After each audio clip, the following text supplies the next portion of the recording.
Hello' everyone, ব'লক আজি বিটৰুটৰ পুৰি বনাওঁ। এয়া মই মিক্সি বাতি এটাত বিটৰুট এটা কাটি ভালদৰে ধুই 4 টুকুৰাকৈ দি দিছোঁ আৰু ইয়াৰে এটা পেষ্ট বনাই ল'ম। আৰু এয়া অলপমান আটা তাতে নিমখ অকণমান দি মিক্স কৰি লৈছোঁ আৰু পেষ্টখিনি হৈ যোৱাৰ পাছত এনেদৰে চাকনি এখনে চেকি লৈছোঁ। চেকি নল'লেও হৈ যায়, কিন্তু কিছুমান সৰু সুৰা গোটা থাকি যায় বাবে মই চেকি লৈছোঁ। মই একেবাৰে ইজিকৈ আৰু সহজতে হোৱাকৈ বনাইছোঁ।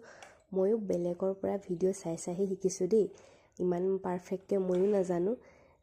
আগতেও বনাইছোঁ এবাৰ নে দুবাৰ, বহুত বেছিও নহয়, সেইবাবে আপোনালোকৰ লগতো ভিডিঅ'টো শ্বেয়াৰ কৰিলোঁ। আৰু এনেদৰে কোনে কোনে খাই জনাব। আৰু এয়া মই পেষ্টখিনি দি পিনি ভালকৈ মঠি ল'ম। আৰু এই মিক্সি বাতিটোত থাকি যোৱাখিনি মই পানী অলপ দি এনেকৈ মিক্স কৰি দি দিওঁ। আৰু কোনে কোনে এনেদৰে দিয়ে, মিক্সি বাতিটোত কিবা ৰৈ গ'লে এনেকৈ পানী অলপ দি মই হ'লে দিওঁ দেই। আৰু এয়া যিহেতু এখন হাতেৰে ভিডিঅ' বনাই আছিলোঁ, সেইবাবে আটাখিনি মঠা দেখুওৱা নহ'ল। আৰু এয়া মই মঠিও ল'লোঁ।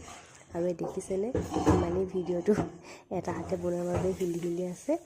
আৰু যিহেতু বহুত জল্দি হৈছিলে মোৰ, সেইবাবে মাকে ক'লোঁ যে আপুনিয়ে বেলি দিয়ক, আৰু এয়া মায়ে বেলিও দিলে। আৰু এয়া আমাৰ পুৰিও ৰেডি খাবৰ বাবে। ইমানেই জল্দি হ'ল